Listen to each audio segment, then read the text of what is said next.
Oh, did Leenick come in? All right, so you'll go after him.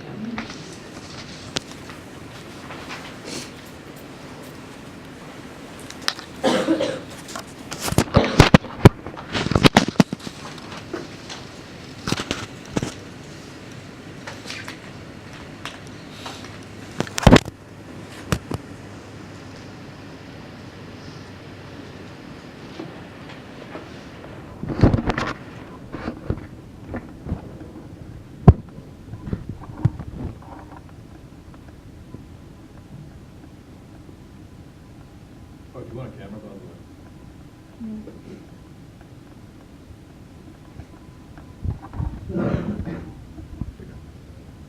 Are you about ready? Yeah, sorry.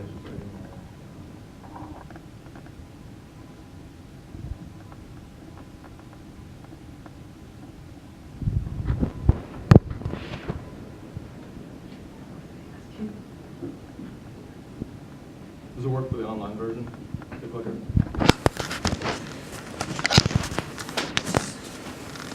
Looks like it's there, Okay.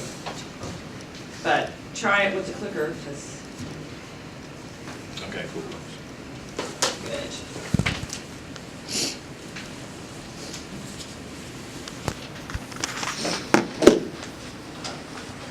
Since the dawn of civilization, people relied on energy to survive.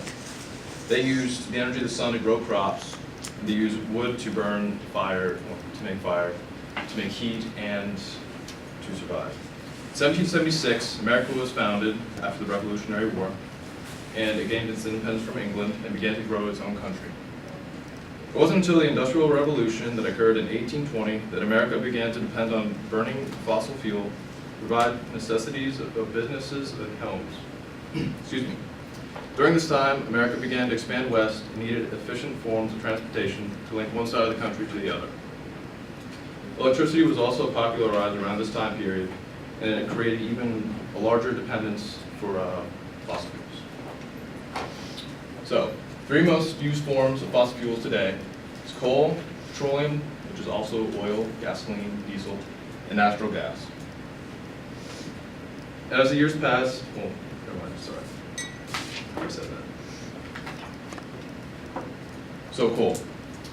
Coal was the first fossil fuel that America is greatly dependent upon during the Industrial Revolution. It provided steel production, steam engines, and electricity to all inhabitants of the USA. Steel production was important because it allowed us to create railroads, and it also allowed us to build skyscrapers that expanded businesses of the U.S. Steam engines, they linked the country together and also allowed trade. And electricity, of course, that's probably the biggest one that coal gave us. You can now light during nighttime or dark time at night, and you can do your job. It burned at a higher temperature, which allowed it to do a lot more things than firewood would ever do. But one of the main problems with coal is that it has high levels of pollution, which causes acid rain. And that's caused because the CO2 that is burned in the coal goes up in the air, mixes with clouds, and then it causes actually acidic rain. That deteriorizes metal, statues, and it also creates a greenhouse effect because it creates sulfur and nitrogen gas. It bottles up into the Earth's atmosphere, and some say that it causes global warming. It's not really proven. Of course, it was mined, it was in the earth, but there's also another method called strip mining where they would do layers by layers. It's really tedious, and that's more of the more modern forms. Second one is petroleum.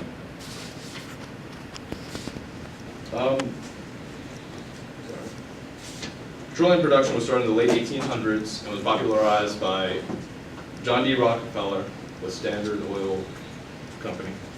Right here, that's their logo. It was founded in 1859. It was actually founded in the U.S., or it was founded in Pennsylvania, and that's how it became popularized. It was transferred, and it's cheaper to transport than oil. What I mean by that is the railroads that were using coal to power the locomotives began to use oil and because it was just cheaper to use, and liquid's a lot cheaper to transport than heavy coal. So then oil production actually spread out to the west, and it brought up that way. So oil is drilled. The rigs that were most popular in the USA were located at that time in California and Texas, and also among Oklahoma was like third rank or something like that. Natural gas. Natural gas has been used since the North American Indians from natural reservoirs. Like, when I talk about natural gas right now, we drill for natural gas, but some experts actually found out that Greeks actually were the first ones to find natural gas, I guess, streams, and they'd be able to light flames, and I think that was pretty cool. And so it was first widely used by the city of Baltimore to light the streets at night, and until the creation of the Bunsen burner in 1885, natural gas was mainly for lighting. And so after the Bunsen burner, which is what this is right here, people were able to heat their houses and cook food, and that created a substantial change in America. In 1950, the U.S. created natural gas pipelines that provided heating to newly constructed housing and city apartments. And it actually, they concluded that the amount of metal pipes that the U.S. actually used in this project could stretch the moon and back 2 times. I don't know exactly how far that is, but it's pretty interesting just to think about that. So, natural gas, we use fracking. And what fracking is, this demonstration right here, they drill a hole down to the ground until they hit shale.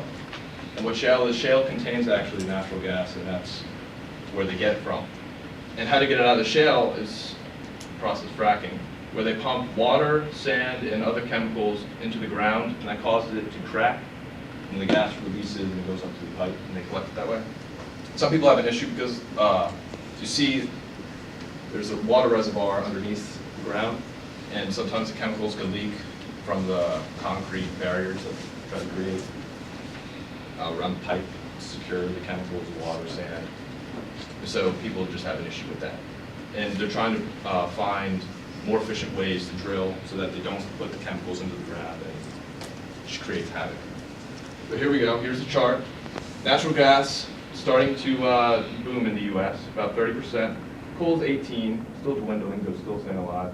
But the main form of fossil fuels is petroleum and other liquids, such as gas and diesel using cars. Okay. So, the impact. Use of fossil fuels has been an important research in the growth and development of the United States. It has provided the country with transportation, electricity, and heating.